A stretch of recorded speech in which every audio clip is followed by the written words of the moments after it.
Do you see how tall I am and how tall Daniel Dennett is? I mean, does this look like this is a fair match? My friends, a man is on his deathbed, and his priest says to him, before you die in your last moments, renounce Satan and condemn his evil. And the man is silent. And the priest says again, these are your last moments of life, renounce Satan and condemn his evil. And still the man is silent. And the priest says, why will you not finally renounce Satan? And the man lifts his head up to his full stature. He looks at the priest and he says, Father, until I know where I'm going, I'm not antagonizing anybody.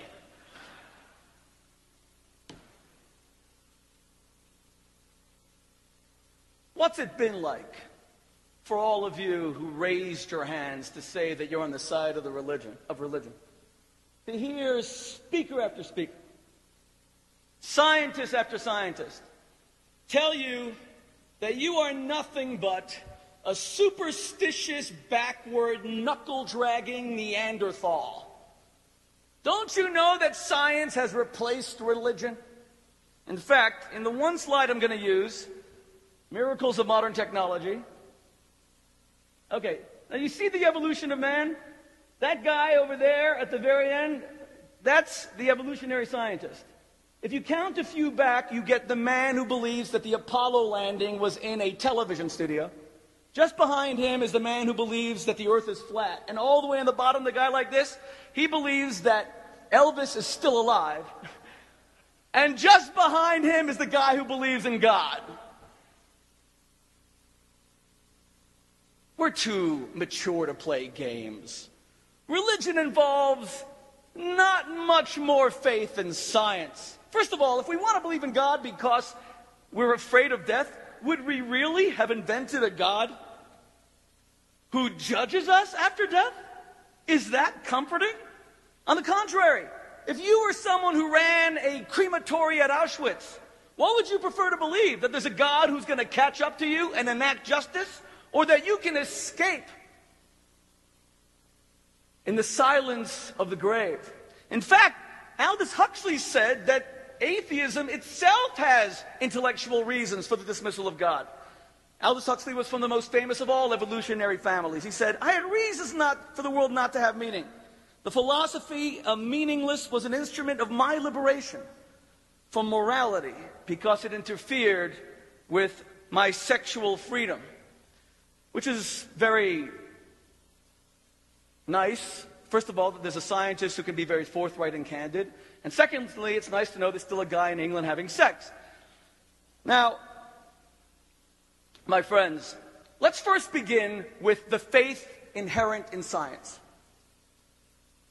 Science says that a series of genetic mistakes, genetic mutations, led to the great complexity of our world. How complex? Well, if the Earth wasn't tilted 23 degrees on its axis, giant mountains of ice would be caused by the water vapor from the oceans. It would decimate life on Earth. If the Earth did not rotate 1,000 miles an hour on its own axis, if it were slower, it would freeze seedlings at night. It would scorch plants during the day. If the moon were any closer to our planet, then the tides would bring the oceans and make life on Earth impossible. The problem, however, is that genetic mutation, according to the scientists themselves, is so rare, about 1 in 1,000 is a DNA mutation, and second, they're never beneficial. These are mistakes. A.J. Muller is the man who devoted more study than any other individual to mutations. He says, the great majority of all mutations, certainly well over 99%, are harmful, as to be expected of the effect of an accidental occurrence. Muller goes on to say, and he won a Nobel Prize, good mutations are so rare that we can consider them all bad. Now, how many mutations would it take, for example, to create a horse? Well, for that we go to Julian Huxley, one of the world's most famous evolutionists. He says, a proportion of favorable mutations of 1 in 1,000 does not sound like much, but it's probably an understatement. With this proportion, get ready for this, we should have to breed 1 million strains, 1,000 squared, to get one containing 2 favorable mutations. and so on up to 1,000 to the millionth power, if you can even understand numbers these big, to get something containing a million. 1,000 to the millionth power is one with 3 million zeros after it. It would take 3 books of 500 pages just to write it. Now, why would anyone believe in this? The answer is simple. Science says given enough time, anything can happen. But if you speak about an infinity of time, how different is that to an infinite God? This becomes semantics. The two become almost too similar to distinguish. And I'm not saying evolution didn't happen. It could very well be that evolution is true. In fact, as someone who believes in the Bible also speaks about the progression from the mineral to the vegetable to the animal to the intellectual, an evolutionary progression. I'm simply saying the numbers this big, and Sam Harris is speaking right after me, address this. You're talking about numbers you can have all the time in the world, and something that has 300,000 zeros after it. How could it possibly take place without some sort of guiding hand? My friends, religion isn't really only about how the world is created, and that's just a sideshow. The chapters in Genesis that deal with the creation of the world are only 2 or 3. What religion really is the most radical statement in the history of the world, which is that every single one of you possesses the power to choose the kind of person you want to be. There is a God who gave us moral commandments, and that without God, then the laws of do not kill, do not steal, do not commit adultery are nothing but euphemisms for personal taste. Because if there isn't a God, who is the ultimate arbiter and the standard by which these laws have definition, then all we have are 2 different people who are disagreeing. I want Sam Harris to please address. A child is born and he has severe Down syndrome. He will never be anything but a burden to his parents. He has a financial strain. Special needs children often even ruin the marriages of their parents. Why should we not euthanize that child? We get so upset that Hitler euthanized the infirm. But doesn't that sort of make sense? In fact, Francis Crick, who won a Nobel Prize for the DNA molecule, mapping the DNA molecule, said that we should really define birth as 2 days after parturition so that a baby could be examined for defects. And if those defects were sufficiently deleterious, we could declare the child to not yet have been born. The only reason we keep that child alive, even though we all live in societies of limited resources, is because life is sacred, not because of the quality of life, but the sanctity of life. There is no rational reason. Somewhere right now, there is a police officer in the north of Mexico, and he barely earns enough money to support his family. And a drug dealer wants to give him a few extra bucks to look the other way while they smuggle cocaine into the United States. And no one's ever going to find out, and no one's ever going to see, and no one's ever going to know. Tell me one reason that police officer should not take the money when he needs it for his family. Give me one moral reason other than the idea that there is justice in the world and that we have the power to choose our moral character. Everything we've heard in this conference is that people almost have no choice. Science seems to be going against choice. Biological determinism, genetic predisposition. Freud said we're far less masters of our own mental household than we otherwise suppose, an out-of-control id and ego. But religion says that at every moment you have the power to choose. Thank you very much. Thank you very much.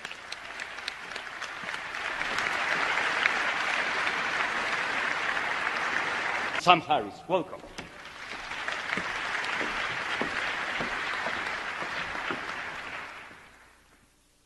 Well, it's a great honor to be here. It seems to have fallen to me and my colleagues, Christopher and Dan, to argue against God in what I am now told is the most religious state in your nation. I'm encouraged by the show of hands here. I just want to assure those of you who are religious here that our purpose is not to offend you this morning, but I will nevertheless repay your hospitality by telling you exactly what I think about religion. Now, as someone who spent the last 2 years criticizing religious faith, I've become quite familiar with how people of faith rise to the defense of God. As it turns out, there are not 100 ways of doing this. There appear to be just 3. Either you argue that a specific religion is true, or you argue that religion is useful, or you attack atheism as intolerant, elitist, or otherwise corrosive of basic human values. Now, the only line of argument that is relevant to this debate, or indeed any debate about the validity of religion, is an argument that religion is true. Or rather, that one religion is true, because, of course, they can't all be true. In fact, our opponents here stand for two distinct and mutually incompatible faiths. Was Jesus Christ the Messiah? The rabbi and Dinesh are not likely to agree on that point. As Bertrand Russell pointed out over 100 years ago,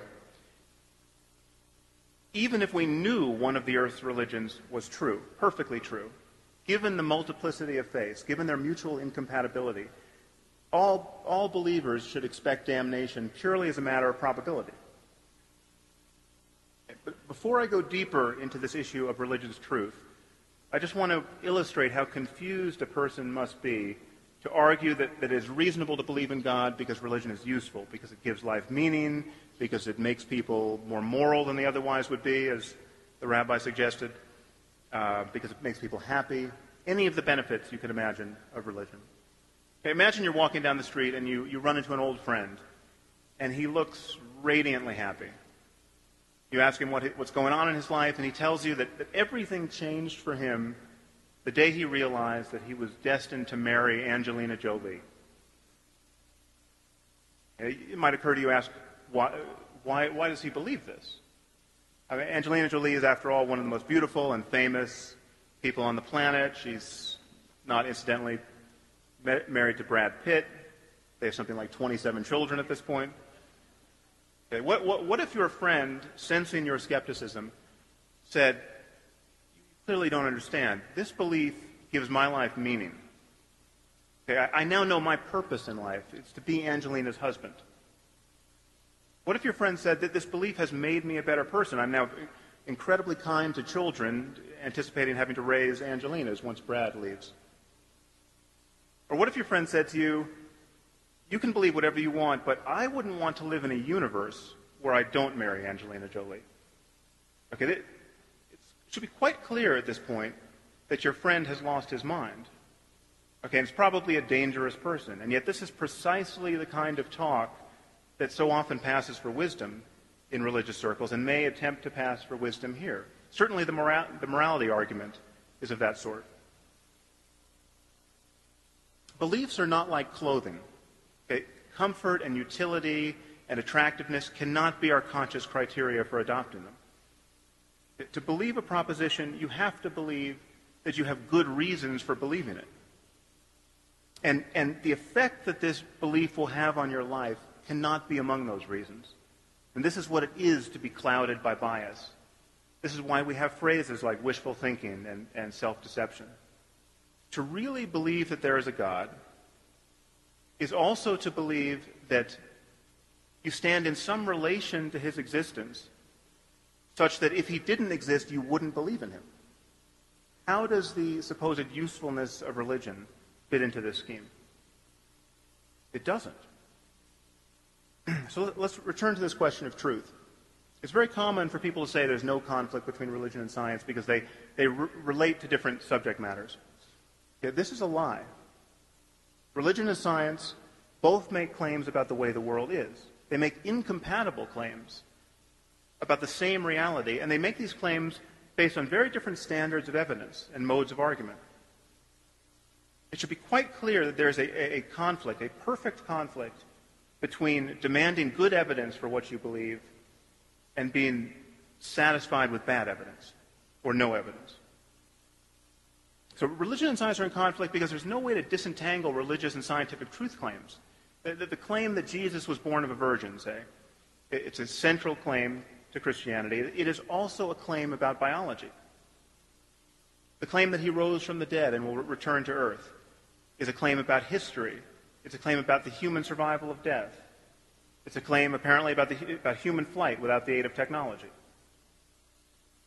Jews, Christians, and Muslims, while they disagree on many things, all agree that on the day of judgment, every person who has ever lived will be physically resurrected. Just which scientific laws does this violate? One's tempted to say all of them.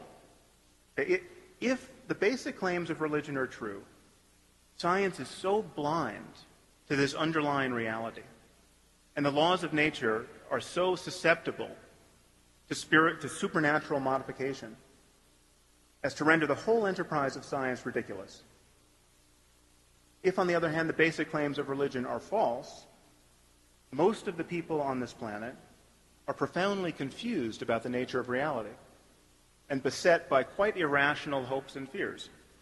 And many people are simply wasting their lives and spreading delusion, often with tragic results. It seems to me no thinking person can be indifferent between the two sides of this dichotomy. Now, it's often imagined that non-believers like myself must be in principle closed to spiritual life. This is not true. You can have a deep spiritual and ethical life without lying to yourself or to your children about the nature of reality, without pretending to know things you do not know.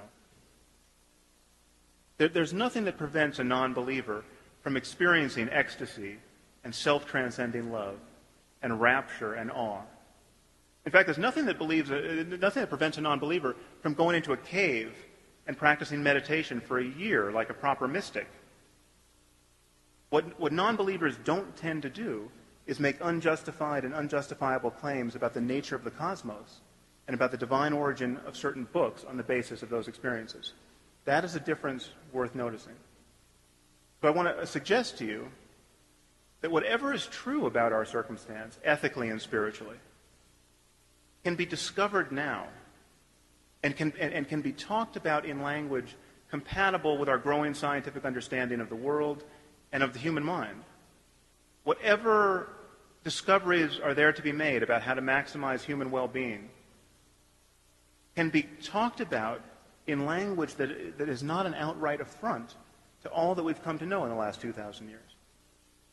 And to subscribe to one of the Iron Age religions, like Christianity, Judaism, and Islam, is to make the tacit claim that that is impossible, that there is, in fact, no way to understand our circumstance using the tools of our modern understanding of the world, that some measure of superstition is necessary, some measure of mythology, that we have to lie just this much. The point is, we can place our confidence only in human conversation. And the question is, do you want to place it in a 21st century conversation where we have all of the world's literature and learning available to us? Or do you want to place it in a first century conversation or a 7th century conversation as preserved in one of our holy books? Thank you very much.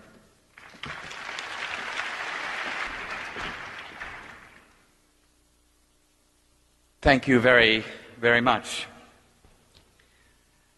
I want to rise to Sam Harris's challenge, which is the idea of trying to address issues of religion, God, immortality, but in a 21st century way.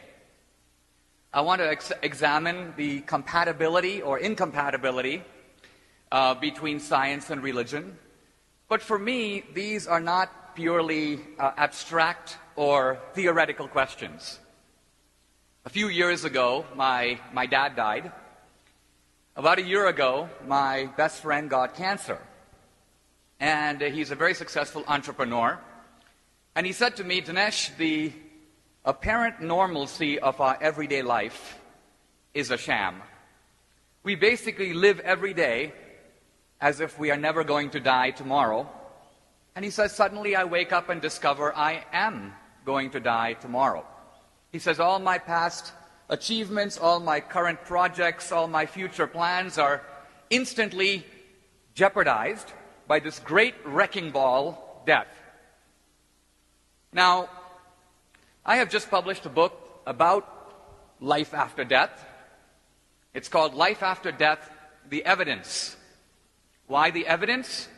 Because I've believed in life after death since I was a child, but I believed it in a childish way.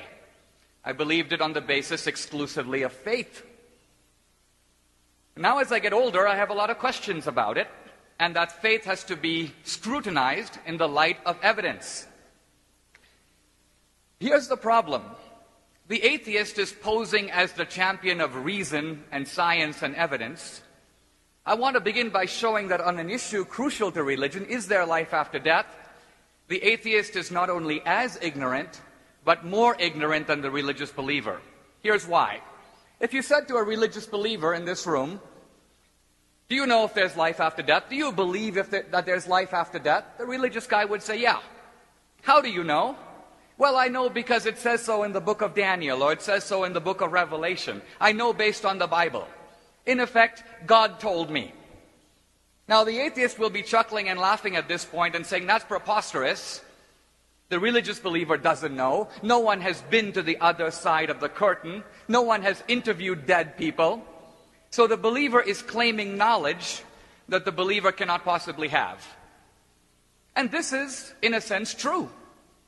But what if we were to turn the camera around and say to Christopher Hitchens, Sam Harris, or Daniel Dennett, do you believe there is life after death? They will say no. And you say, well, this is very interesting. You haven't been to the other side of the curtain either. You haven't interviewed any dead guys. What information do you have that the religious believer doesn't have? And the answer is none. And so the atheist and the believer are in exactly the same position. Both are making a truth claim, and both are totally ignorant. Both are stating a belief on a position on which neither one has any evidence at all. Now, I should say, a Christian. Sam Harris said earlier that there's a lot of incompatibility on our side of the aisle. This is not true. Christianity happens to be the only religion in the world that holds another religion, Judaism, to be absolutely and completely true. That's why in Christianity the New Testament is put on top of the Old Testament, and both are Holy Scripture. But I want to look at the issue of life after death in the time I have in a scientific way. And the argument I want to make is that this idea, preposterous though it seems, is in fact supported by the best empirical and scientific evidence we have now. I want to begin by talking for a moment about physics. Because as a Christian, if you were to ask me, do you believe there's life after death? I would say, on faith, I believe yes. And you say, well, where's it going to take place? And I say, well, it'll take place in heaven. You say, well, where's heaven? Is it up in the sky above the clouds? I would say, no, Christians, like Jews, believe that heaven is another realm. It's a place that's eternal. God is eternal. What does eternal mean? Outside of space and time.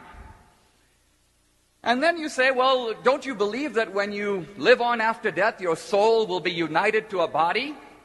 And I would say, yeah, Christians believe that your soul will be reunited to a resurrected body, but it's going to be different than any body we have now. It's going to be a material body, but in some senses it will be incorruptible. It will last forever. Now, 200 years ago, if you said this, it would make absolutely no scientific sense. Because we lived in a Newtonian universe, and if you raise the question of a realm outside the universe, there was no outside. Space and time are presumed to extend infinitely in all directions. If somebody were to say to you, space stops at that wall, you would say, ridiculous. There's what's on the other side of the wall, more space. Today, however, if you send your son or daughter to a local university, an introductory course in physics, they will learn right away that not only did the universe have a beginning, the Big Bang, but space and time also had a beginning. Another way to put this is that space and time are properties of our universe. Beyond our universe, no space, no time, or different laws of space and time. Today, scientists will speak about hidden dimensions, other realms, multiple universes. What do we know about multiple universes? Not a whole lot, but one thing we do know, the laws that they operate under, if there are any laws, are not the same as the laws of our universe.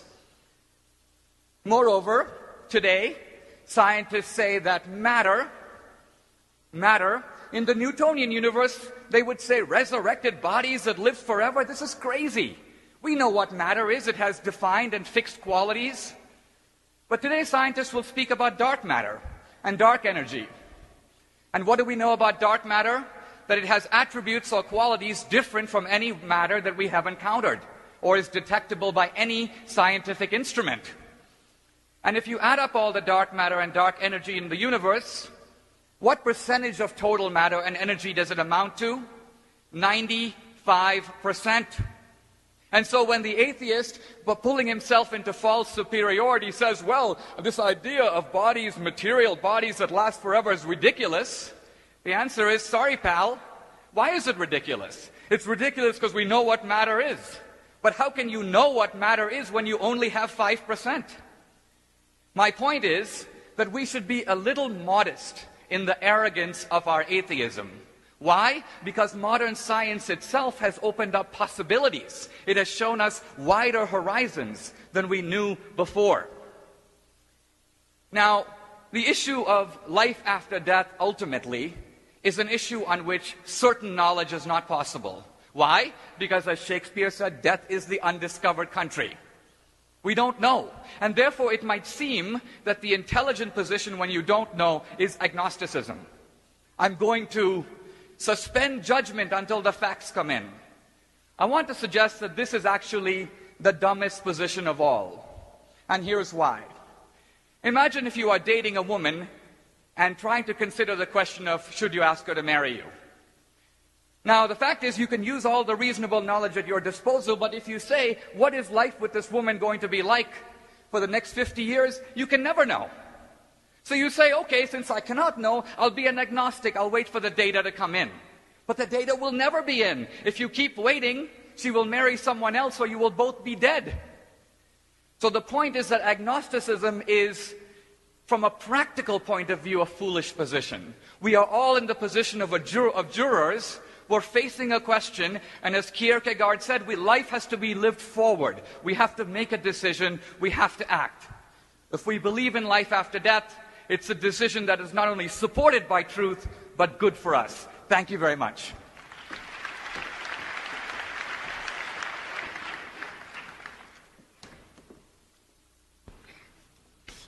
Buenos dias, by the way, ladies and gentlemen. Thanks for coming.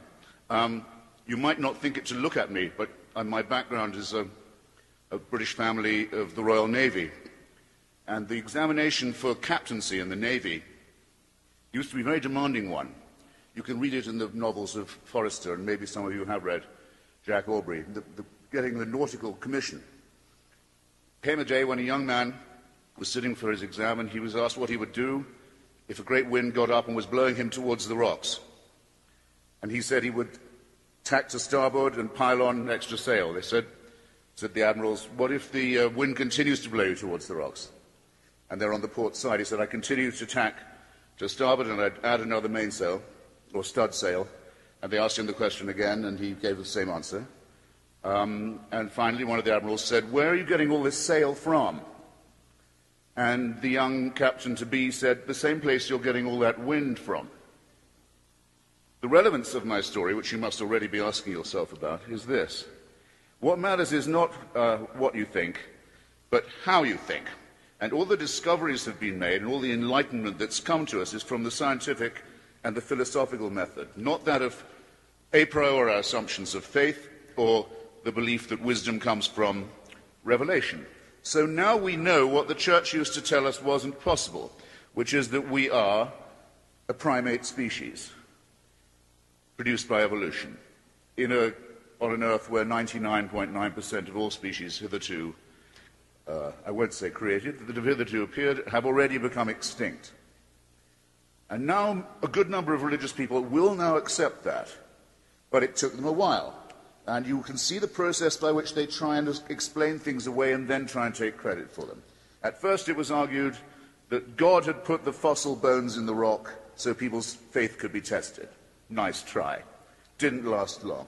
Then there were various attempts which still go on to try and ban the good news of evolution.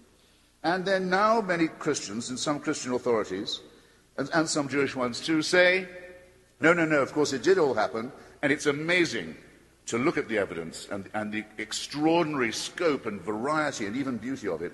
In fact, come to think of it, it proves that God must have been even cleverer than we thought. Now, you'll notice that there's something completely useless about this argument.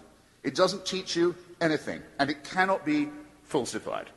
And an argument that supposedly explains everything invariably explains nothing at all. The physicist who discovered the Big Bang, I'm moving from evolution now, was actually a Catholic priest in holy orders and a professor at the University of Louvain. And after his quarrel with Einstein about general relativity and his hypothesis of the Big Bang, he went to the Pope and he said, look, this is how I think everything began. In fact, I think it's a sure thing. And it's very important. And the Pope said, well, if you're right, I can have it taught as dogma in the schools, if you like, so everybody has to believe it. Now, you see again the difference of method and approach. That wouldn't have been a gain for the theory of relativity or for the study of physics, to have it preached as revealed truth. We still don't know a great deal about what happened in the first instance of our cosmos. We still don't know quite how the quantum works. We know it does, we don't quite know why. And therefore, I'm going to argue in the time I have that the late, great Stephen Jay Gould, a non-believer, was wrong when he said that religion and science can be made compatible. I'm very glad that there's a counter up there. I wish you could keep your eye on it as well. Every single second, a sun, a star, like our own, the equivalent of our own, blows up and goes out. That happens every second, okay? If I keep to time, see if you can imagine this. Our brains aren't really constructed to imagine it very well. If I keep to my time, 540 great stars and suns will have vanished from the cosmos. It's a sobering thought. We're fortunate in being around to observe the continuing effects of the Big Bang and the mass destruction that it's unleashed. Future generations, if there are enough of them, won't be able to observe it so well. Why is that? Because as the Hubble telescope has shown us, the man for whom the telescope was named, Edwin Hubble, was slightly wrong. He knew the Big Bang was still going on. He knew the universe was still expanding. But he thought the universe rate of expansion would start to slow. What's been discovered by studying the red light shift is to the contrary. It's blowing apart much faster than we thought, and with huge, massive swathes of actual current and potential and future destruction. Soon, two galaxies, you can already see it in the night sky. You can see the future in the sky already, not as a vision, not as a revelation, not as an omen or a portent. You can see the Andromeda galaxy coming towards you. The collision between our galaxy and Andromeda is a certainty. It's inscribed in all the laws of physics. We know it's coming.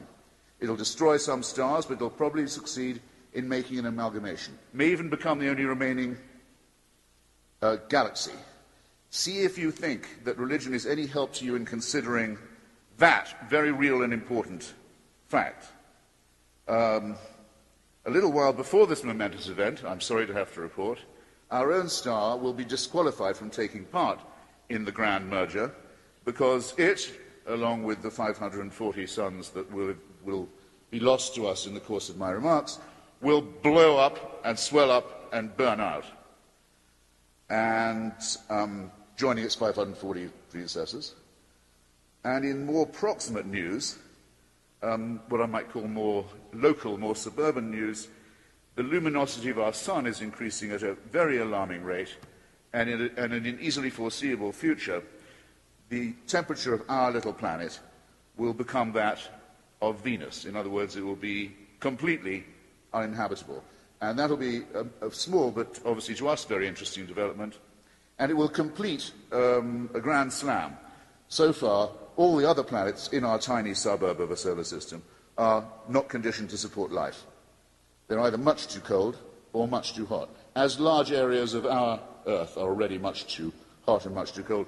Soon we'll join the too hot club, and that'll be a complete shutdown. And some people tell you that our universe and our cosmos was fine-tuned for existence, just so we could be here. Now, on truth claims, nothing I've said could be overthrown by any evidence. All we'll find out is more about it. We don't say on non-truth claims or faith claims that we know when we don't. I'm sorry, Dinesh, atheists do not say we know there is no God. We say, to the contrary, no argument and no evidence has ever been adduced that we consider to be persuasive. There's no reason to believe in evidence or argument, ontology or science.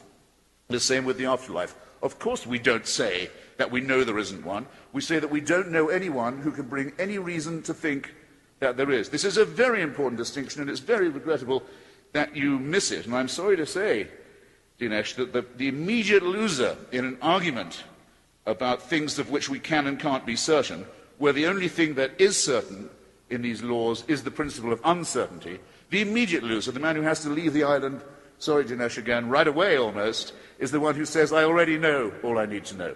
I already have all the information I need. Indeed, I've been given it by a supernatural body. I don't know about you, ladies and gentlemen, but when I hear people on the bus saying that they're talking to God, well, what do? Do you move closer to that person, or am I right in thinking you edge slightly away? I think that's a very good thing. I won't be able to complete everything I wanted to say. I've saved a bit for the next 4 minutes. The argument that some finally adduce against the laws of physics and the heat death of our universe is, well, don't spread the news because it would lead people to despair. I don't want anyone to despair. We have a number of consolations. We have our own solidarity, we have love, we have literature, we have our duties to each other. What leads to despair is to live the only life one has, being told what to do by despots and crackpots and pseudoscientists who claim the right to order us around in the name of God. Humanity has to outgrow and transcend that oldest of all the tyrannies. Thank you very much. Buenos dias. I want to say, first of all, I think I'm not quite as unfriendly as Andres made me sound. But it's true that when he emailed me and said, so which side do you want to be on? Do you want to be with Christopher Hitchens and Sam Harris, or do you want to be with Rabbi Boteach and Dinesh D'Souza? I said, I think I disagree with all of those people. So I'm going to tell you what I meant by that, and then if you can decide whether I belong on one side or the other, or whether I just have to go back and sit in my chair and be lonely. As for why I don't think I believe on the side of I don't belong on that side, Christianity and Judaism are both religions of revelation. They believe that God revealed himself to Abraham and Moses, and then Christians believe he revealed himself in the form of Jesus Christ. I don't believe that that's true. And more broadly, the way I think of the universe is as a giant machine, as a materialist system that runs in accordance with the laws of science. And I don't see anything around me that can't, in principle, be explained by the laws of science. So I don't assume the existence of a God that intervenes in history. As to why I don't think I'd feel comfortable on that side of the aisle, well, first of all, a number of atheists seem to me, notwithstanding what Christopher said, to speak as if they're sure that there is no God of any kind. And I think anyone who speaks that way is kind of failing to display the intellectual humility that all of us should display, given the fact that our brains were designed by natural selection to do very mundane things like find food and find mates, and not to understand the ultimate nature of reality, okay? So I just kind of think I don't know what lies beyond. My mind isn't designed to understand certain things. But, and I must say I disagree with the so-called new atheists, a label that's been applied to all three of these people, I think, because they argue that they are said to argue that religion is bad and should be expunged from the earth. I think religion is not intrinsically bad. On balance, has been good. I have no desire to talk them out of their faith. But the biggest reason probably that most atheists would reject me and would kick me off of their team is that when I look at the kind of life on Earth, the system of life on Earth, I see some evidence of a larger purpose unfolding. Okay, that is to say, when I see the evolution through natural selection from one-celled life to intelligent life, and then I see how that intelligent life launched a second process of evolution, cultural evolution, including technological evolution, and how that has carried the social organization of that species to higher and higher levels, and now the global level. I think that there is, in various ways, evidence of some purpose unfolding. Now, as I said, I view the system of life as a machine. But machines can have purpose. Airplanes are machines. Their purpose is to fly. This does raise the question of what I think ingrained this purpose in life. And as I said, I don't believe in a God that intervenes. It could conceivably be a kind of God that at the beginning of time launched the universe, and the laws of the universe were such that life was likely to arise, and so on. So in other words, the purpose was written into the laws of the universe. That's a kind of what's called a deistic God. But I should also say that I think it's possible for something to have purpose that was not ingrained by a conscious being. Okay, so, and a number of philosophers agree on this point. So, for example, they might say that animals have a kind of purpose. They have goals, but it was ingrained by natural selection, which is not a conscious being. So I don't know where, if I'm right that there is purpose here, I don't know what ingrained it, or whether there's a God. Now, you might ask, well, does this purpose deserve the name divine, leaving aside the question of whether there's a God? And I would say, maybe, and the reason is this, that I see a moral direction in this, a moral dimension to this purpose. As I said in my talk on Friday, I think that technological evolution has brought people, ever since the Stone Age, in contact with more and more people at greater and greater distances, has made them interdependent with more and more people, and that gives them reason to work with those people, to acknowledge the humanity of those people, okay, which I think is moral progress. And now we're at a kind of climax of that process where the world is on the verge of a global civilization. But I think we will only succeed in trying to build an orderly global civilization if people everywhere get better at acknowledging the humanity of people who live far away and at putting themselves in the shoes of people who are in very different circumstances, even in the shoes of their rivals and their enemies. In other words, I think we have to exercise our moral imaginations, people everywhere, if we're going to keep things on a peaceful and orderly path, okay? So you might say, I mean, to put it in mildly biblical terms, you might say that I think the salvation of the world in the kind of Hebrew Bible sense, the Old Testament sense of salvation, the preservation of a healthy society, depends on moral progress, on continued moral progress. And I think maybe you could call that, if that reflects a purpose, as I think it may well, you could call that divine if you want to. In any event, I'd say that this worldview of mine, even though I don't associate with this purpose necessarily with a God, it helps me orient my moral life, even my spiritual life. And so it does for me some of the things that religion does for people. William James, the American psychologist and philosopher, said that religious belief is the belief that there is an unseen order and that your supreme interest lies in harmoniously adjusting yourself to that order. Well, in that sense, maybe I'm religious, and maybe I belong on that side of the aisle. I don't know, although I have to say the book of mine that Andres mentioned, The Evolution of God, was reviewed recently by Dinesh in Christianity Today, and Dinesh, if I'm on your team, you've got a funny way of showing it, I've got to say. At the same time, it's been denounced by atheists at least as vehemently, so including some who are here. In fact, my friend Dan Dennett, I recently wrote an essay in the New York Times arguing that at least a certain kind of religion is compatible with science, and Dan wrote a letter very critical of that to the New York Times, which, unfortunately, the New York Times did publish. So in any event, I'm afraid, I don't have a team to be on.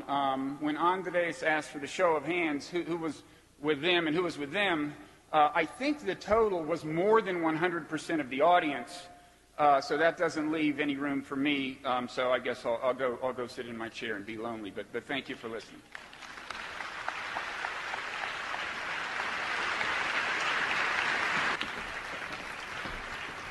Thank you very much. Many of you are probably wondering, what am I doing here today? No? I'm supposed to be here yesterday talking about the four experts, about how economists are charlatans, how social science is composed of charlatanism dressed up in nice equations and stuff like that. Well, I got a problem. The very same people who trust the stock market distrust the priest. Okay? stock market is something. In other words, you remember my turkey problem? How not to be a turkey? To me, the perfect turkey is the person who trusts what they learn at school in social science, economics. Those who think that with science and equation we can track a lot of reality, we can't. I've tried. And those who think that it's good to invest your 401k in the stock market, at the same time doubting religion. We've been doing religion for a very long time. I have a problem with this discussion on many grounds. The first one is because religion is not about belief. I'll tell you later why science also is not about belief. But let me show you first. Everything in life is about decisions. But religion itself is not about belief. Yesterday, I was having drinks with Ricardo Salinas, and he got the point right away. I told him the credo, okay? What did credo means originally? Doesn't mean what we mean by belief in the scientific sense today. You realize that credit comes from credo. It means I trust. The credo, the initial credo, is about trust. Amen in Hebrew, and it's confirmed by the rabbi, is I trust you. Okay? Same thing in Arabic, same thing in Greek, same thing even in English. Belief comes from, is linked to beloved. Let me think about uncertainty again. We have had this scientific arrogance coming from the Enlightenment that is starting to blow up the world with us learning to make decisions based on information. Before the scientific Enlightenment, we were much wiser. What did we do?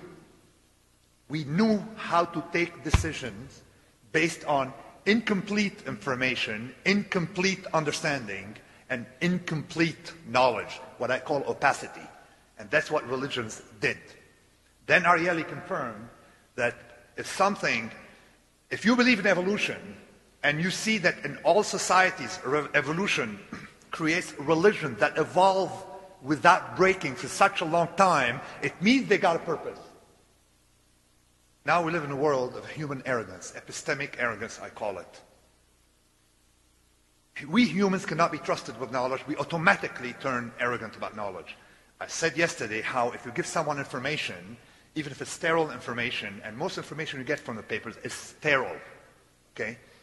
You will increase in overconfidence. You will witness a much higher increase in confidence than warranted by the information. We humans don't know how to say, I don't know. And there's one word in almost all religions in which people learn to say, I don't know. And you know what that word is? God knows. So this is how you deal with incomplete information, and we've done it for a very long time. Let me now talk about science. Why in decisions in life we don't care about science. We don't care about what, I'm glad Dan Dennett is here, about epistemology. Epistemology is about what is true and false.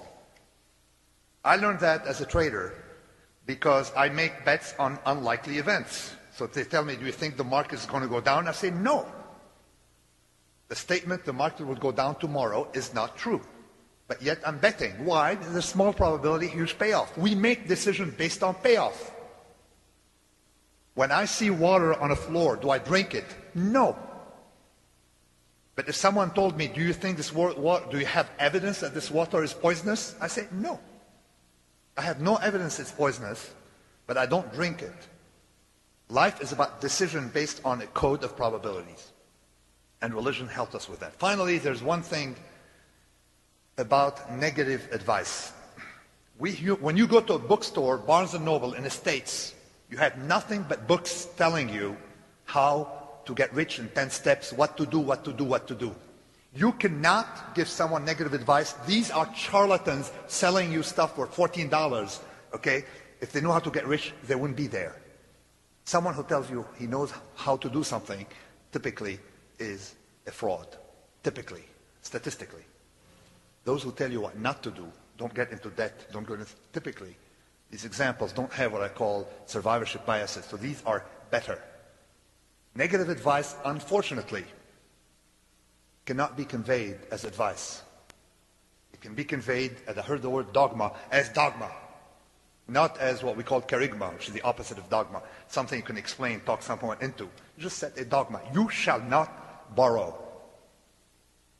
Okay?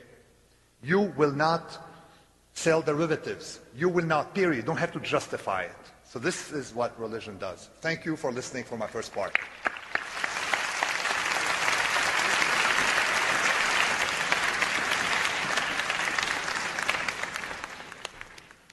Thank you. Buenos dias. Is there such a thing as a non-believing or atheist clergyman or pastor or priest? And the answer is yes. And in fact, there are lots of them. And I have just completed, with an assistant, a wonderful researcher, interviewing at great length and completely confidentially 6 non-believing preachers. These are 5 men and a woman. They represent 6 different Christian denominations. No Catholics, not yet. But we know there are priests out there who are in the same really terrible predicament of these 6 people. These are people who went to seminary after school with wonderful hearts, going to give their life to God, going to do wonderful good things, and they got in seminary, and they read about how the Bible was created by fallible people and what a political process it was. And they learned things they never learned in Sunday school, and some of them just walked away. Some of them walked away angry. They were the lucky ones. The ones who stayed made accommodations, and they had plenty of help learning from their professors how to make these accommodations. And they got ordained, and they got their church, and they got their pulpit, and they've learned how to talk to the congregation, which is not the way they talk to their professors. They have been initiated into a sort of conspiracy of silence. And for some of them, it eats into their souls terribly. Some of them figure out how to accept this, how to live with this. But they're all of them deeply troubled, and they can't get out. Carol Tavris yesterday talked about how hard it is for people to admit they're wrong. Well, when you've devoted 5 or 10 years to a church, preaching from the pulpit and say, I'm sorry, I don't believe anymore. It's extraordinarily difficult. It can ruin your life. When I considered the plight of these people, I got a new insight into what theology has been. I think for several thousand years, as the Stone Age religions have become domesticated, there have always been smart people, really smart people, reflective people, and they knew what they were supposed to say and what they were supposed to believe, and they just couldn't quite get their heads around this. So they very dutifully tried to figure out some way that they could accommodate their own intellectual integrity, their own intellectual honesty, with what they were told by their society they were obliged to profess. And being very clever people, they invented a lot of very clever theology. This was something they could say to themselves and almost believe it. And they could say it to the congregation, and it went down like sugar with the congregation. But times change, and science develops, and we learn more and more about the natural world. And so theology keeps having to reinvent itself to accommodate the new knowledge we have. And so we've seen the God of the Old Testament has gradually been revised and revised and revised and revised till we get to a position, as Robert Wright was just saying, what kind of a God does he believe in, if any? Well, not really any. Is he an atheist? No. The fact is that we now have such a plethora, such a bounty of different God concepts, all of them pretty much inconsistent with each other. And who knows which one you believe in? Those of you who raised your hands and said you're for religion, I wonder how many of you are like the pastors that we've just interviewed. You think religion is a wonderful thing, and you think you know what you're supposed to believe, but you've probably not given it all that much thought yet. Which God, which of the 5,000 different gods do you believe in? I dare say you don't know. But you think it's very important to say that you believe in God. Because, as we've heard, if you don't believe in God, and if the people in the world don't believe in God, then there won't be any right or wrong. And it will be just a chaos here on earth. Nonsense. That is the biggest lie that is spread by religions of all. That you can't be good without God. Of course you can be good without God.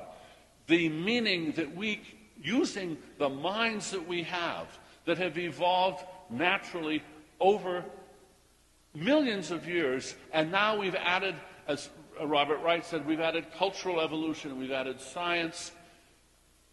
If we together put our heads together, the morality that we come up with will be the morality that we should obey, because we have chosen it. We have figured out this is the best morality to have. So we don't need religion for morality or for meaning of life.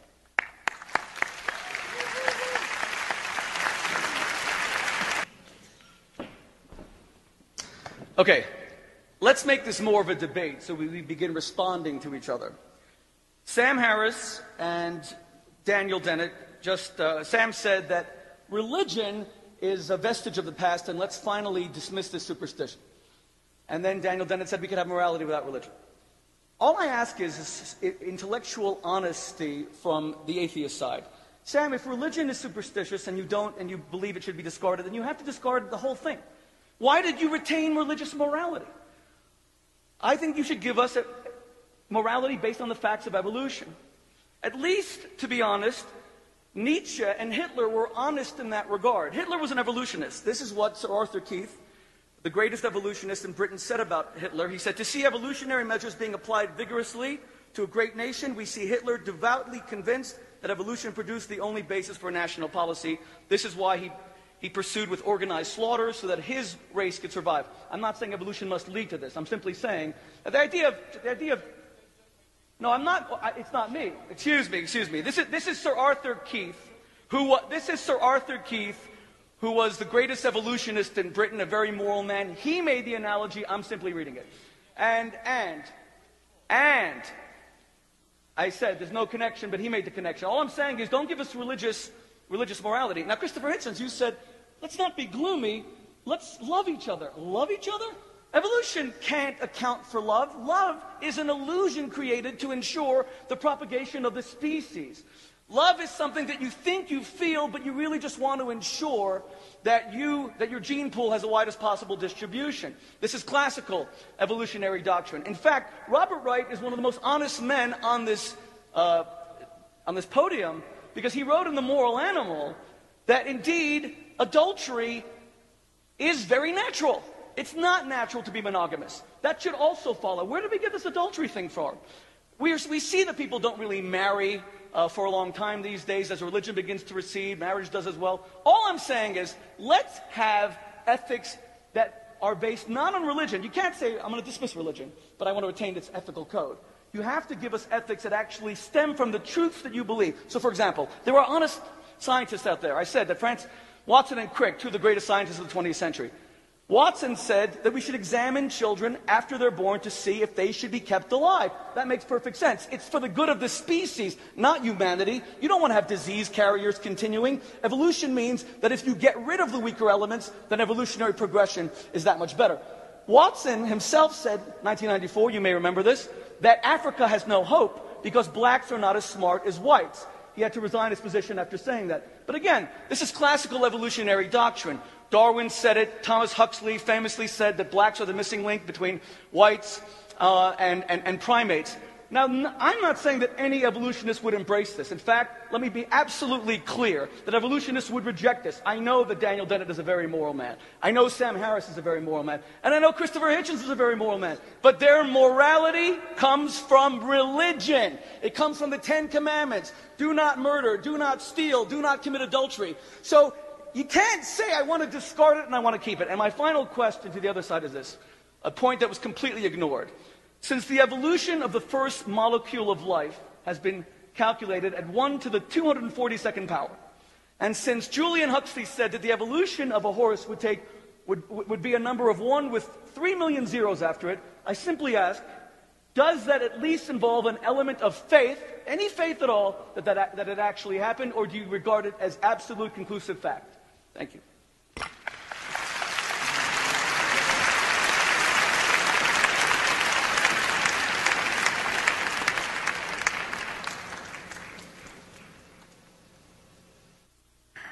Well, as we've begun to see, one of the problems with arguing in defense of God is that the evidence in your favor is either terrible or non-existent.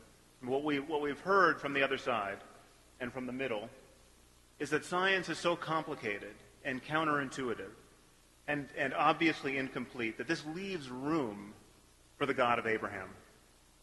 That's basically the argument. That the scientists don't understand everything. We don't understand how the first complex molecules self-assembled.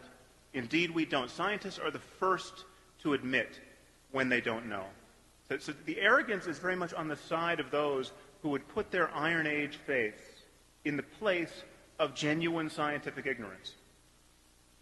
Now, the other side has been playing hide the ball with the articles of faith. Okay, let's be very clear about this. I will speak about Christianity specifically just for ease. Christianity is based on the notion that the gospel account of the miracles of Jesus is true.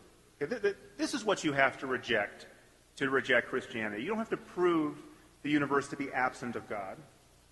You don't have to, in the same way that you don't have to go find that Poseidon or Zeus or any of the thousands of other dead gods are absent from the universe. With Christianity, it is a textual claim about the veracity of the Bible. Consider what this amounts to. Bible scholars agree that the first Gospels were written decades after the life of Jesus. Decades. And of course, we don't have the original manuscripts. We have copies of copies of copies of ancient Greek manuscripts which have thousands, literally thousands of discrepancies between them, many of which show signs of later interpolation, which is to say that people added passages that then became part of the canon. There are whole books of the canon, like the book of Revelation, which for hundreds of years were not included because they were deemed false gospel. There are other whole books, like the Shepherd of Hermas, which you probably haven't heard of, but for centuries it was considered part of the canon and then was later jettisoned as false gospel. Generations of Christians lived and died being guided by gospel that is now deemed both incomplete and mistaken. Think about that. So this process, this all too human process of cobbling together the supposed authoritative Word of God, is a very precarious basis to assert the claims of Christianity. But the truth is, even if we had multiple contemporaneous claims of the miracles of Jesus, this would not be good enough. Because miracle stories abound even in the 21st century. The devotees of the South Indian guru Satya Sai Baba ascribe all of the miracles of Jesus to him. He reads minds, he foretells the future, he raises the dead, he was born of a virgin. Okay, Satya Sai Baba is not a fringe figure. You might not have heard of him, but they had a birthday party for him a few years ago, and 1 million people showed up. There are vast numbers of people who think he's a living God. Okay, so Christianity is predicated on the claim that miracle stories, exactly of the kind that today surround a person like Satya Sai Baba, become especially credible when you place them in the pre-scientific religious context of the first century Roman Empire, decades after their supposed occurrence, as attested to by copies of copies of copies of ancient Greek and largely discrepant manuscripts. We have Satya Sai Baba's miracle stories attested to by thousands upon thousands of living eyewitnesses, and they don't even merit an hour on cable television. And yet you put a few miracle stories in an ancient book, and half the people on the earth think it a legitimate project to organize their lives around them. Does anyone else see a problem with that?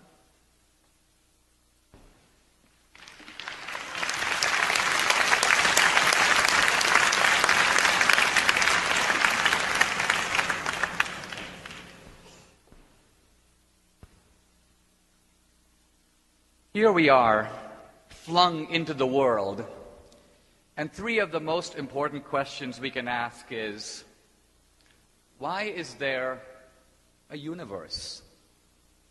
Why are we here? Where are we going? Now, in trying to answer these three fundamental questions, which are, in a sense, the orienting point of our life, we turn to science. And science's answer to these three questions are, don't have a clue, don't have a clue, and don't have a clue.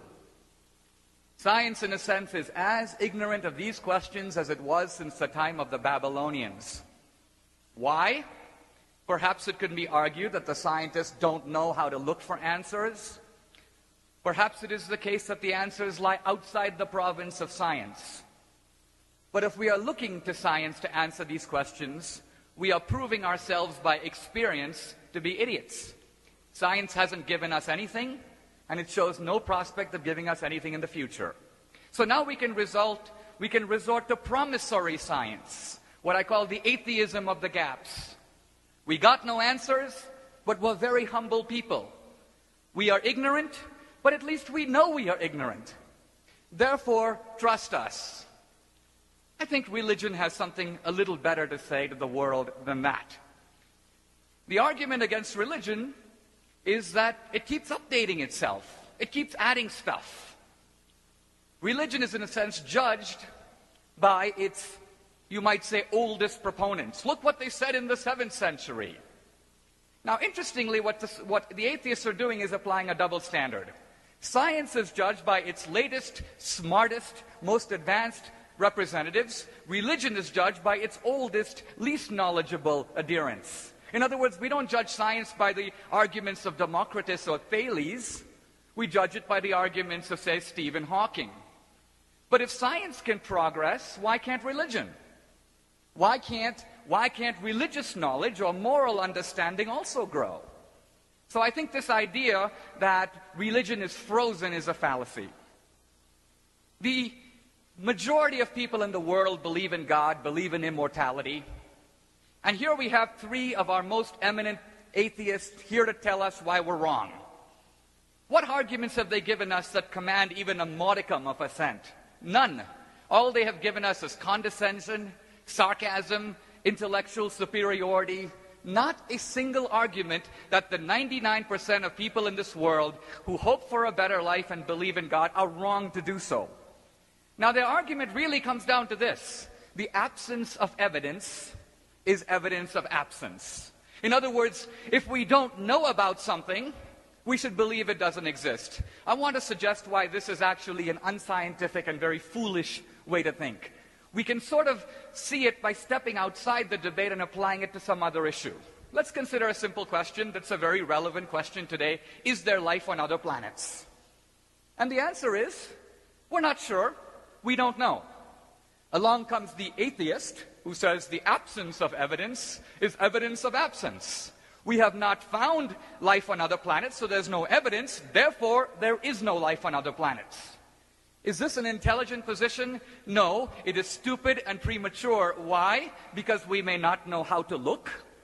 It may be that there is. So the fact that there is no evidence is evidence of nothing. It may be evidence of the poverty of our imagination, the ineffectiveness of our instruments. The bottom line of it ultimately is, when we look at the evidence, we find the religious believers are right. Thank you very much.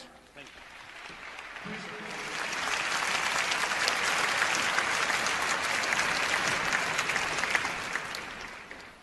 Honestly, Dinesh, what complete piffle you're allowing yourself today. Scientists will tell you in advance of what it would take to disprove their belief.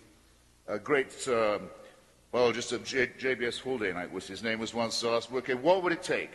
If for you to stop believing in evolution by natural selection and random mutation. So rabbits' bones in the Precambrian layer would be pretty decisive. We'd have to give up on that if that was so. Einstein said, if my theory works, there will be an eclipse off the west coast of Africa at exactly this time, not exactly an eclipse, a solar event, describable in advance, off the coast of Africa at this time and place. And it did happen.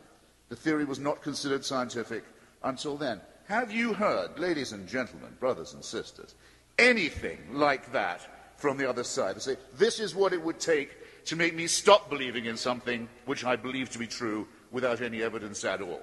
No. Nor did they have the courage to use the following words: revelation, salvation, the conquest of death. To be religious is to be a theist. To believe in God is to be a deist. Deists don't believe that God intervenes. Theists do. Did you hear any claims of divine intervention from the other side? Did they have the moral courage to say that you can live eternally, perhaps if you only join one church, but a special one, but you can live eternally if you have enough faith? No. Do they believe it themselves? I certainly hope not. Do they allow in any of their presentations, any of their amazing presentations, that they are making extraordinary claims? They're making supernatural and superhuman and divine claims. They're claiming to know God, what God wants of you, what he wants you to eat, who he wants you to sleep with, in what position, on what days of the week you should eat this or that, what animals you should avoid devouring. They claim to know something that we claim is not knowable. Now, which of those claims is the more plausible? And they don't concede that extraordinary claims involve extraordinary evidence, which is why evidence is such a casual thing with them. However, we do have extraordinary evidence that I laid out earlier of how our cosmos originated and how our DNA has been found to be sequenced. And some of these things are lovely to contemplate, and some of them are rather sobering. But none of them require a God. Now, you reflect again on what I said about the death of a sun every second, about the impending collision of the galaxies, about the rapid expansion rate of the Big Bang, and you ask yourself, I can't tell you this isn't happening without a purpose. I certainly don't have enough knowledge to say that, but I can say with reasonable certainty, I don't think all this was undertaken, this vast creative destruction, so that one primate species on one small planet could hear the Pope telling them that AIDS may be bad, but that condoms are worse. I ask you, ladies and gentlemen, what could be more self-flattering, pathetic, and yes, superstitious than that? I'm going to close with a wager. If those of you on the other side of this argument, who've already voted, think that religion makes people behave better, you'll have to answer this question. And I'll be here afterwards. I've asked it many times in public to many religious authorities. You have to name a moral action taken or a moral thought or statement made by a believer that I could not make because I'm an unbeliever. You have to show there's some relationship between morality and faith. You won't be able to do it. Whereas I can tell you, in reply to Rabbi Shmuley's disgusting innuendo, Adolf Hitler's first treaty was with the Pope, and they both stuck to it. Adolf Hitler's birthday was celebrated in every pulpit in Germany every year. Adolf Hitler told the cardinals of Germany he was only doing to them what the church had, to the Jews, what the church had done to the Jews for many centuries, and he was more or less right. And it's disgusting to be told he had Darwinian authority for that. I rest my case. Thank you.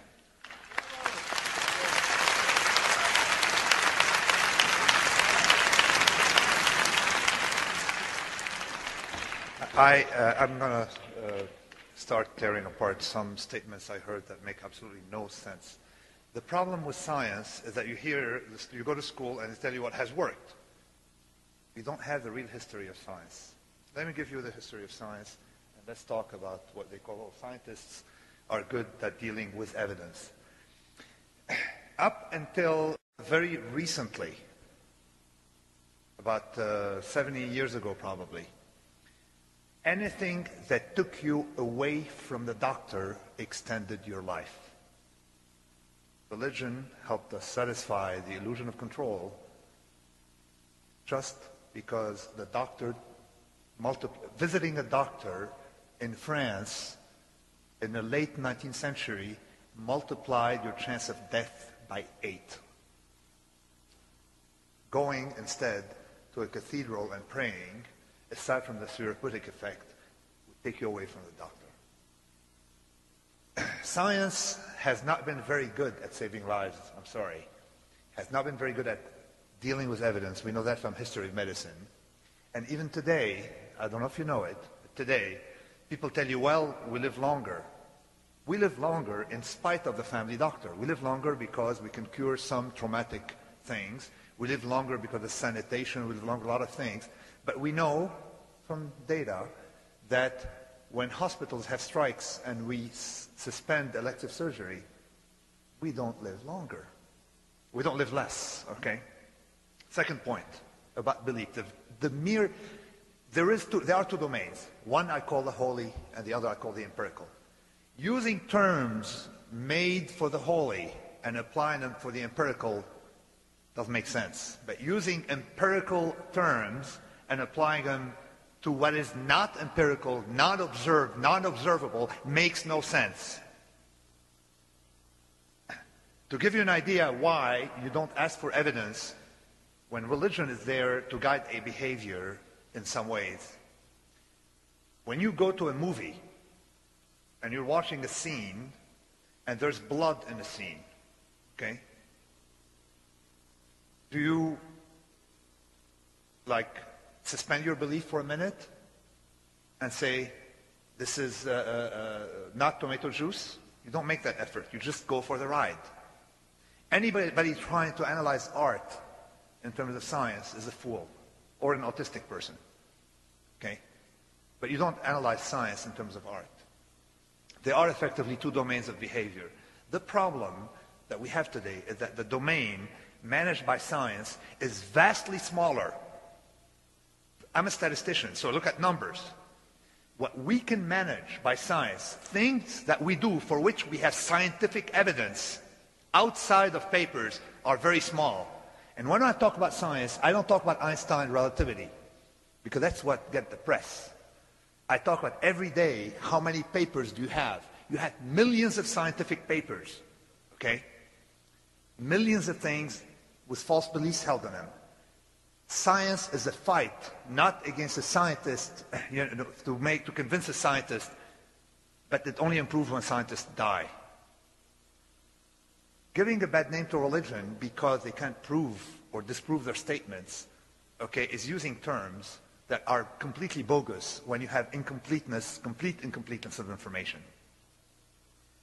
Finally, I repeat my point I made earlier about the mind abhors a vacuum. I'm citing Jon Elster. If you remove religion from our mind, what are you going to put in place? Tell me.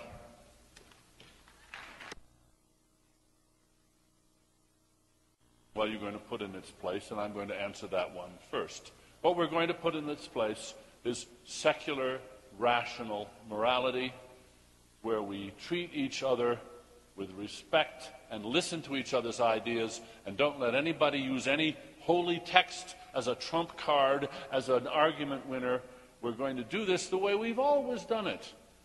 Yes, there's been huge change in religion and in science, but look at the difference between how this has happened. In the case of science, we've used the scientific method to refute theories that were good tries but were mistaken. And the very fact that you're comfortable sitting in this building and you're not afraid the roof is going to fall on you means that you know how secure scientific knowledge is on literally thousands of topics. Maybe not on economics, that's Nassim's specialty.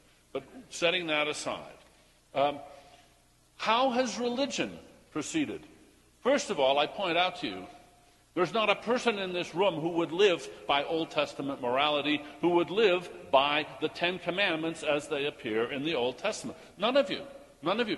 And why? Because over 2,000 years, people have decided that that's not really those aren't really the right moral answers. So what's happened is that we working together, have adjusted our thinking. And we've decided that slavery is wrong. We've made lots of adjustments to our morality, and we're going to make more, no doubt, in the future. And because we are going to be the ones that make these adjustments, we will be responsible for them, and they will have much more hold on us than if somebody says, well, we got that from one of the holy texts. Well, so what? So what? If it's what we all agree on, that's what matters more. Where are we going? Why is there anything rather than nothing? How did we get here? Science can answer some of those questions, and to the extent that science can, religion has now fallen in place pretty well behind. Although there are still bizarre outbreaks of just plain ignorance, for instance, about evolution.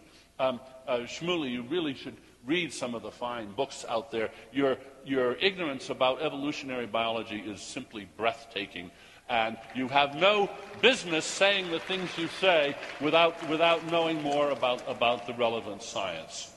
In particular, the idea that evolutionary biology renders morality somehow crude, and there's no such thing as love, or there's no such thing as justice.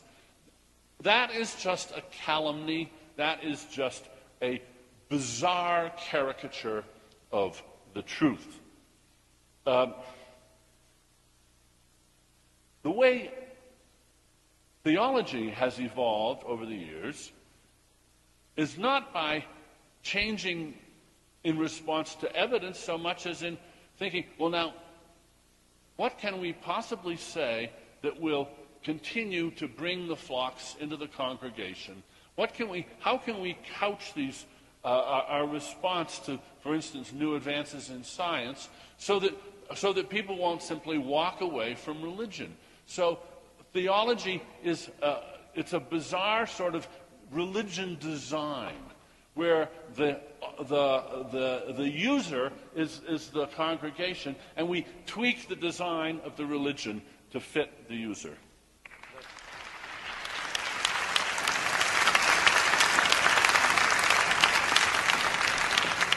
Okay, I have 4 minutes to antagonize as many people on this stage as possible. I'll start with Dinesh, who says that science offers no answers about the meaning of life questions. It's true that I don't see any definitive answers coming out of it. I think it does offer us clues. What I'm trying to do is make the most of those clues and begin constructing an answer. And I think you'd agree, Dinesh, that if indeed humans are created by God for a purpose, and the purpose would be in some sense reflected in our nature, surely the rational part of human nature has got to figure centrally in that purpose. And so you would think that God wants us to use our brains to figure the situation out rationally. Rabbi Boteach, I also would like to question your evolutionary biology. You said that evolution cannot account for love. That's certainly not true. I'm not sure you meant that. I think in a way you mean that the evolutionary explanations for love would seem to invalidate love, because evolution depicts love as something that the genes fill us with for their own purposes in a certain sense. I don't see why that has to invalidate love. In fact, that is one of the reasons that I think maybe nature has some purpose. The fact that love, I think, was a very likely outcome of evolution, because the logic behind it, kin selection, is so powerful. And so I think that what the genes are doing is giving us a feeling that because it fills us with compassion for people and a truer understanding of that person, brings us closer to moral truth. And I think it's certainly possible that the genes could fill us with feelings that correspond to something that is in some sense moral truth in some kind of transcendent sense. Dan, I think in asserting that the morality thing is no problem, you're really being a little facile. I certainly know a lot of atheists who are wonderful people, but I'm not sure all of them have really thought the matter through. And I think certainly a philosopher who asserts casually that evolution, Darwinism, creates no problems for morality is being a little too simple. Darwinism tells us that our moral intuitions are just these byproducts of natural selection. I think that should make us skeptical of them. And once you become skeptical of all your moral intuitions, it's not so clear where you start in building a morality. I've tried to do it myself. I think I've succeeded for my purposes. I've tried to build a morality in a secular context. I don't think it's easy, and I don't think it's the consensus of philosophy that it's validly doable. Now, Christopher and Sam, I would say, are the best exemplars of what bothers me about the new atheism, which is that I think it's kind of like a fundamentalism. Religion doesn't bother me. It's just fundamentalist religion. It's just the religious people who feel compelled to annihilate alternative belief systems. Okay, whether that in various forms, and I think the new atheist, because an atheist I have no problem with, but part of the definition of a new atheist is because they believe religion is bad. They want to make it their life's work to get rid of it. It's not the way I want to do things. I think it's actively counterproductive. I mean, Sam, I hope I'm not caricaturing your view when I say that you think that the way to handle the terrorism problem, because you think it originates with religion, which I don't think. I think it has deeper causes and facts on the ground, but maybe this is a caricature. You think that the way to win the war on terror is to go over to fundamentalist Muslims and say, you don't understand, your God doesn't exist. And I think if you think that's going to make things better rather than worse, you're crazy. I was raised religiously, around religious people. I think I understand the religious mindset. I do not recommend this as a strategy in the war on terror.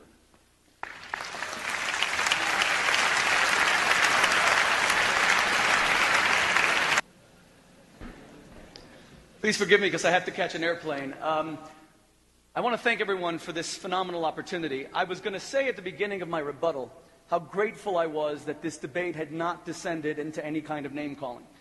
It's a shame that it always does.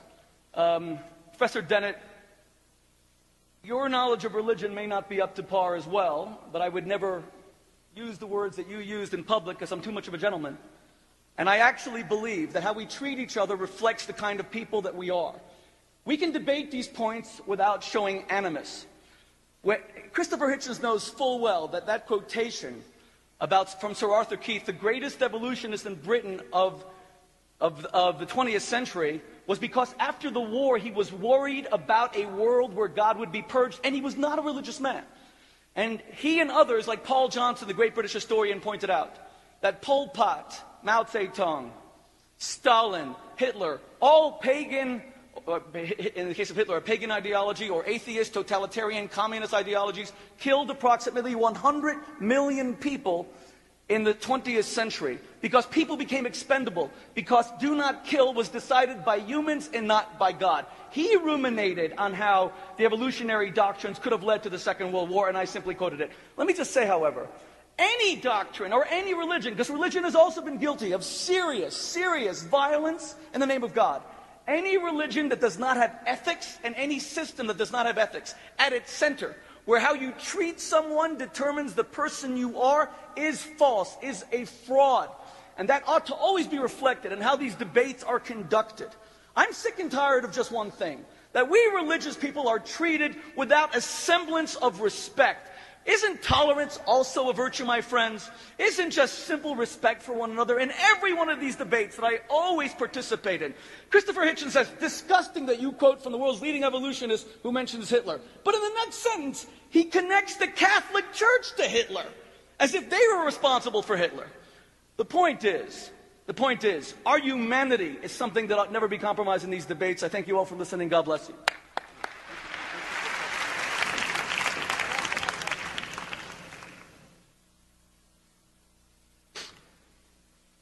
Well, I want to return to this core issue, which is belief, because that really is the issue. Without belief, religion evaporates. Without belief, science evaporates. We're talking about claims and their evidence.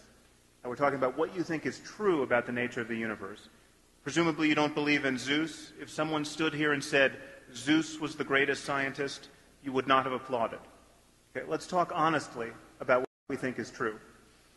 The truth is that religion, as we speak of it, Islam, Christianity, Judaism, is based on the claim that God dictates certain books. He doesn't code software, he doesn't produce films, he doesn't score symphonies, he is an author.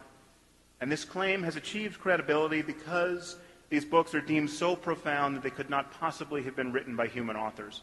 Please consider for a moment how differently we treat scientific claims and texts and discoveries.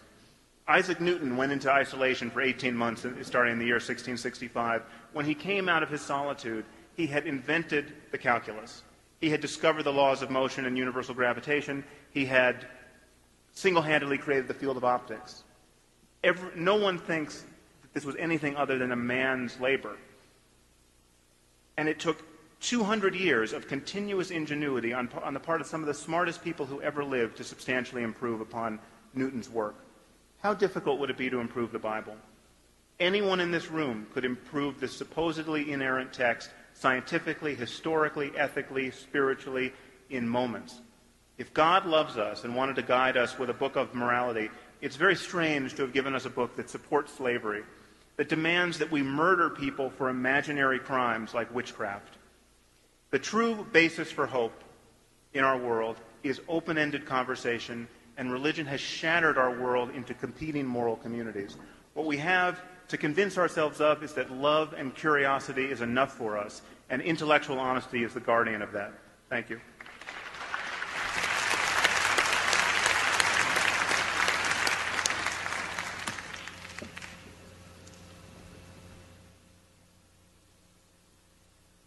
I've learned a lot from being here. I want to respond, first of all, to this idea that religious people claim to know. The reason we use the term religious belief is because there is a difference between belief and knowledge. If I know something, I wouldn't say I believe in it. I may believe that hydrogen plus oxygen creates water. But I wouldn't say I believe in my brother. I know the guy. Doubt is an essential part of religious belief. Now, what about this Bible and its old wisdom? Let's take a central claim from the book of Genesis. The authors of the Hebrew Bible said that first there was nothing, and then there was a universe. This was, by the way, not said in other religions. In other religions, gods or God takes some pre-existing stuff and makes the world. The Hebrews said, no, there was nothing, and then there was a universe.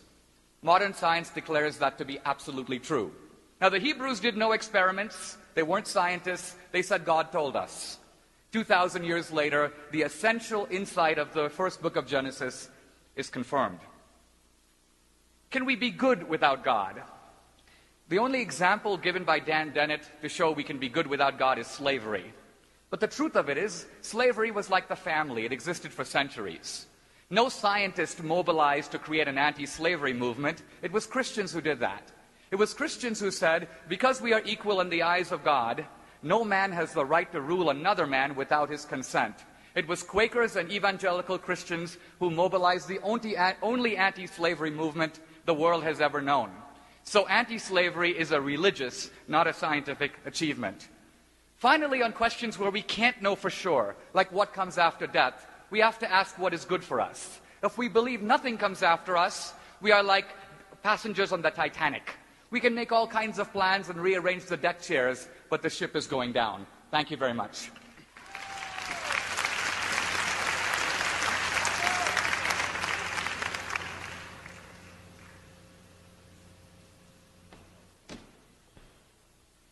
The rabbi calls for respect. I call for respect as well. I am happy to respect respectable opinions. My book, Breaking the Spell, set out to look at religion as a natural phenomenon, and a lot of people found the rather astringent, objective way in which I wrote the book to be offensive and not respectful of religion. And I said, if this were a book about the pharmaceutical industry or the oil companies or the banks or the stock market, would it be offensive and disrespectful? No.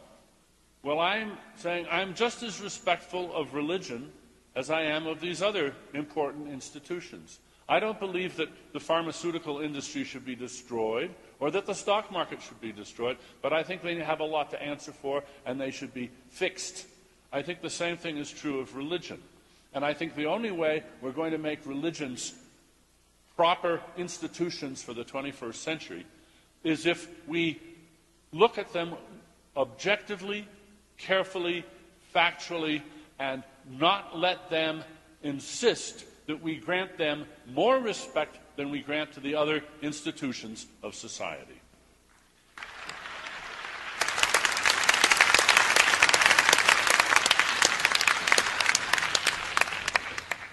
I would like to continue on my point that the mind doesn't like a vacuum and answer Dan Dennett's point about his idea of rational choice, rational man. Because it so happened that my specialty as a statistician is rational choice decision theory. There is no definition of rationality, or no rational definition of rationality. What is rational for one of you may not be rational collectively, and vice versa. We have no definition. And what precisely religion does is by tinkering, find what social equilibrium is obtained through acts and sets norms. Rationality is itself normative. Religion is normative, but religion has done it so much better. That's the first point. Second point, when people tell me, look at what science did, and they point to the building not breaking, and they mention Newtonian mechanics, and they talk about quantum mechanics, and they talk about planes not crashing, we're only talking about what we have exhausted, which is linear, non-complicated, non-complex science. And now we're hitting the boundaries. Complexity has no mathematical solutions. Complexity is vastly complicated. All the tools of logic don't work with complexity. The weather is a complex system, but closer to us, your body is a complex system, which is why we still don't know much about the human body, in spite of all these people probing into it and knowing genes and so on. Too many nonlinearities, too much interdependence. So I don't want to hear this notion of science and people setting metrics made about linear science to try to judge what's evidence, what's not evidence. Forget about evidence and non-evidence. Figure out how we can live on a planet without blowing it up. Thank you very much.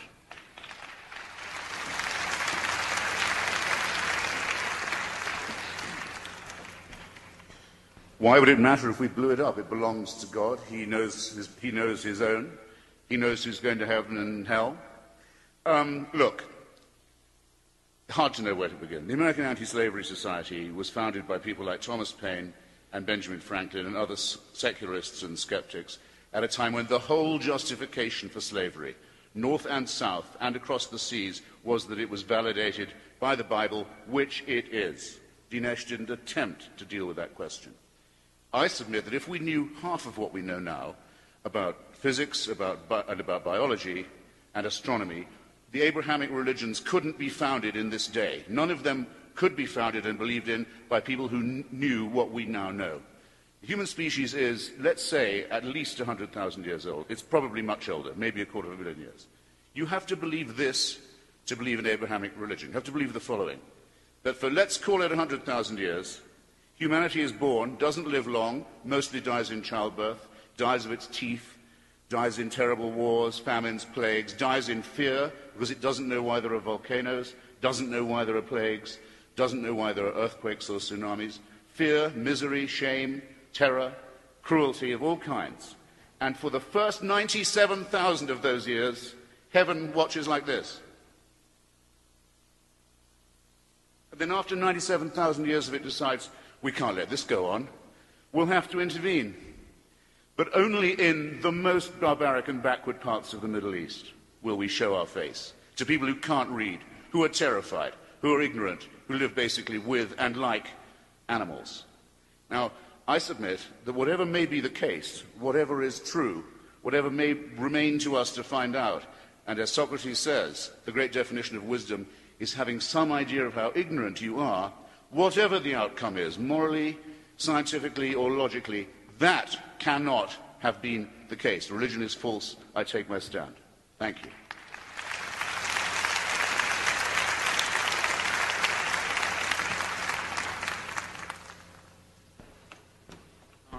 Well, I think life is hard. I think it's difficult to be a human being, especially if you try to live a moral life, and I don't doubt that we're all trying to do that. And I think that everyone who responds to that challenge, including our atheist friends, do so by believing at least something that is not provable. I suspect that if you told me what moral beliefs get you by every day, I would be able to argue that at least some of them are not provable. And one thing that bothers me about the new atheism as opposed to atheism generally is it sometimes seems you're going around to other believers and saying, well, I'm sorry, but your way of getting through life, this difficult thing, is just less intellectually sophisticated than my way. And that just, it just sounds like a kind of a snobism and elitism that just rubs me the wrong way. I wish you would just be more willing to let people work out their own salvation. As the Buddha said, I wish that religious people would be as well. When American Christians go over to Africa and try to convert Muslims, they have to convert Muslims, and it just gives Muslims the idea that the West is a threat to their religion. I don't think that's constructive. What we need now for the world to get along together, we don't need a single world religion, but we do need doctrines of tolerance within each religion, and we've seen some progress there. The Catholic Church in the Second Vatican endorsed the idea that non-Christians are eligible for salvation. That was a great leap forward, even if the church maybe has become, slid back in some ways since then. But in any event, I think that really, we're talking about religion and science. I don't think they really need to be reconciled. For me, they do, because I was exposed to religion at an early age and then to science. It's a personal issue with me. I'm trying to work it out. But what's really required for the salvation of the world is really not for religion to be reconciled with science, but just for the different religions to be reconciled with one another, and ideally with atheists. And so I close on a message of hope, I guess.